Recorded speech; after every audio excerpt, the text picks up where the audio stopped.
iPhone 10 ခုနှစ် Pro Max ဝယ်ဖို့ကြောက်ကတလုံးရောင်းလိုက်ရင်ဘာဖြစ်မလဲသိလားပထမနေ့မှာတော့ခွဲစိတ်ထားတဲ့နေရာကအောင်းနေတာပေါ့ဒါပေမဲ့ဂယူးမဆိုင်အားပါဘူးကြည်စမ်းငါရဲ့ပထမဆုံး iPhone 4စက်ခင်ကကြည်တောက်နေတာပဲတကယ်ကိုအမိုက်စားတပတ်ကြာတော့လဲနာနေတော့ပဲဒါပေမဲ့ကင်မရာကတော့ရှယ်ဘဲစက်ဖီတွေတစ်ဖြက်ဖြက်ရိုက်ပြီးတင်လိုက်တာကိုရင်သွေးလေးကိုကြွားနေရတယ်လို့ပဲလူတိုင်းကငါဖုံးတစ်ကိုဝိုင်းကြည့်နေကြတယ်လေတလားကြတော့ဘေတွေရောက်လာပြီးဆေးဘိုးတွေဆေးစစ်ခါတွေဘန်ကောက်ထဲမှာလဲပြောင်တလောက်ရှိနေပြီးဒါပေမဲ့ကိစ္စမရှိဘူးငါဖုံးလေးကတော့အပြစ်ပြောစရာမရှိအောင်လှနေတော့ပဲ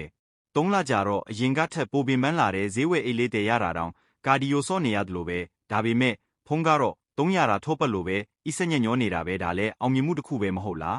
6 လကြာတော့ခွဲစိတ်ရာကတခါတလေပြန်လာတက်တဲ့ဖုံးဘက်ထရီဟက်က96%ရှိနေပေမဲ့ငါရဲ့စွမ်းအင်ကတော့40%ပဲကျန်တော့တယ်ထားပါတော့လေအနည်းဆုံးတော့ငါဖုံးကငါရေးစားဟောင်းထက်တော့ပိုကောင်းသေးတယ်ဒီနှစ်အကြာမှာတော့ iPhone 18ထွက်လာပါပြီကိုဖုံးကအဟောင်းဖြစ်သွားပြီးအကျွေးတွေကလည်းမကြေသေးဘူးဘိုက်ကအမာယုကလည်းရှိနေတော့ပဲ